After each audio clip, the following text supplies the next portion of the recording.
ಮೊಟ್ಟೆ ದೋಸೆಗೆ ಬೇಕಾಗುವಂತಹ ರೈಸ್ ನೋಡಿ. ಇದು ಇಡ್ಲಿ ರೈಸ್ 2 ಗ್ಲಾಸಷ್ಟು ನಾನು ಹಾಕಿದ್ದೀನಿ. ಆಮೇಲೆ ಉದ್ದಿನಕಾಳು 1 ಮುಷ್ಟಿಯಷ್ಟು ಮಾತ್ರ ಹಾಕಿದ್ದೀನಿ. ಅಕ್ಕಿ 2 ಲೋಟದಷ್ಟು ಹಾಕಿದ್ದೀನಿ. 1 ಮುಷ್ಟಿಯಷ್ಟು ಉದ್ದಿನಬೇಳೆ ಮತ್ತು 1 ಟೇಬಲ್ ಸ್ಪೂನು ಮೆಂತೆಕಾಳು. ಇದನ್ನು 6 ಗಂಟೆ ನೆನೆ ಹಾಕಿಬಿಟ್ಟು ಇವಾಗ ರುಬ್ಬಕ್ಕೆ ಹಾಕ್ತಾಯಿದ್ದೀನಿ. ರುಬ್ಬಿದ ಮೇಲೆ ನಾನು ಮತ್ತೆ ತೋರಿಸ್ತೀನಿ. ಓಕೆ, ಹಿಟ್ಟು ರುಬ್ಬಿ ತೊಗೊಂಡು ಬಂದೆ ನಾನು ನೋಡಿ.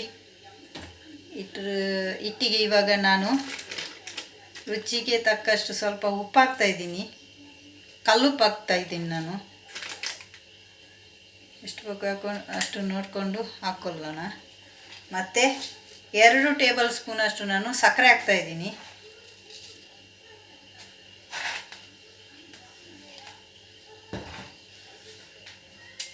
ಒಂದು ಪಿಂಚಷ್ಟು ನಾನಿಲ್ಲಿ ಈಸ್ಟ್ ಹಾಕ್ತಾಯಿದ್ದೀನಿ.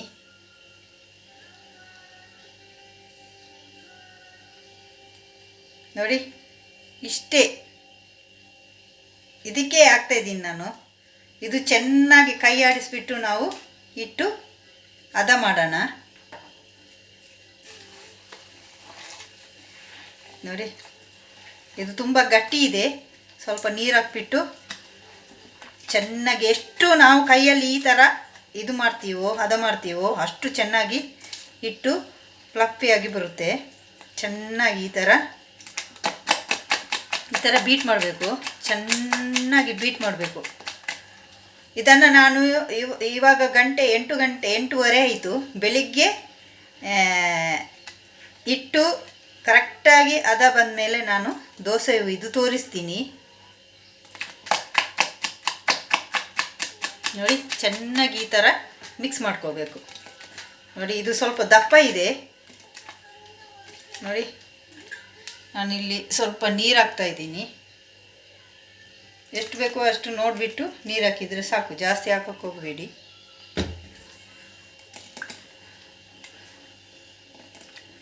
ಓಕೆ, ಚೆನ್ನಾಗಿ ಮಿಕ್ಸ್ ಮಾಡಿ ನಾವು ನೈಟ್ ಫುಲ್ಲ ಇದನ್ನು ಹಿಟ್ಟಾದ ಬರೋಕ್ಕೆ ಇಟ್ಬಿಡೋಣ. ಓಕೆ,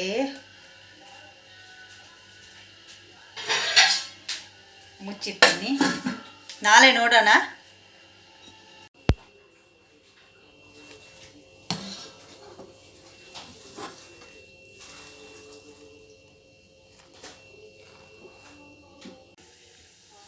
ಓಕೆ, ಒಂದು ಮೊಟ್ಟೆ ತಗೊಂಡಿದ್ದೀನಿ.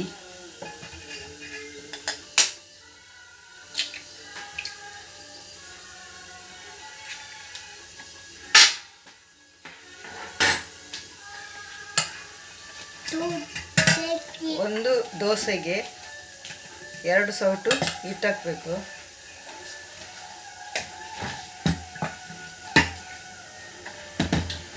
ಇದನ್ನು ಚೆನ್ನಾಗಿ ಮಿಕ್ಸ್ ಮಾಡೋಣ.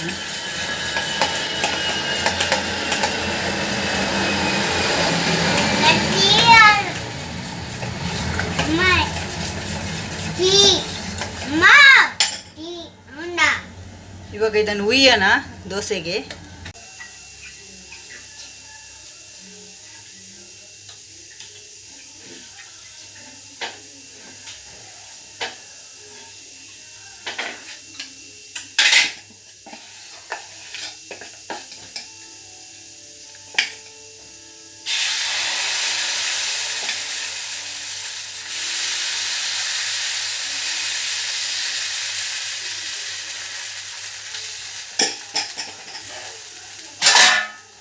ಮುಚ್ಚಿಬಿಡೋಣ.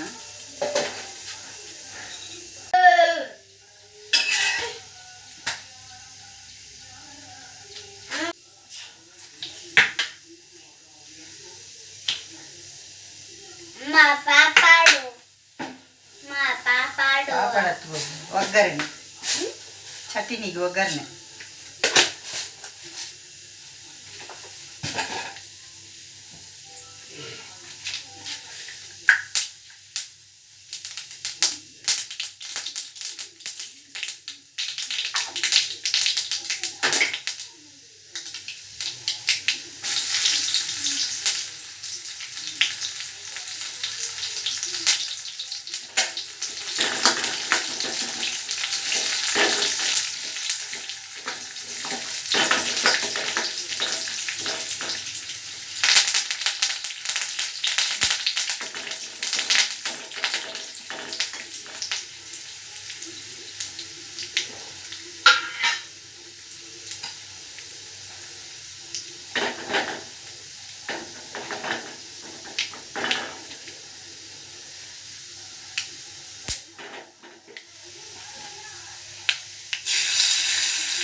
ಓಕೆ ಬನ್ನಿ, ನಾವು ಇವಾಗ ಎಗ್ ದೋಸೆ ತಿನ್ನೋಣ. ಬನ್ನಿ ನೋಡಿ, ಚಟ್ನಿ ನೋಡಿ ಎಷ್ಟು ಚೆನ್ನಾಗಿದೆ. ಚಟ್ನಿ ದೋಸೆ ಸ್ಮೂತಾಗಿ ಬಂದಿದೆ ನೋಡಿ. ನೋಡಿ, ಮೊಟ್ಟೆ ಹಾಕಿಬಿಟ್ಟು ಮಾಡಿರುವಂಥ ದೋಸೆ ನೋಡಿ. ನೋಡಿ, ಬನ್ನಿ ತಿನ್ನೋಣ.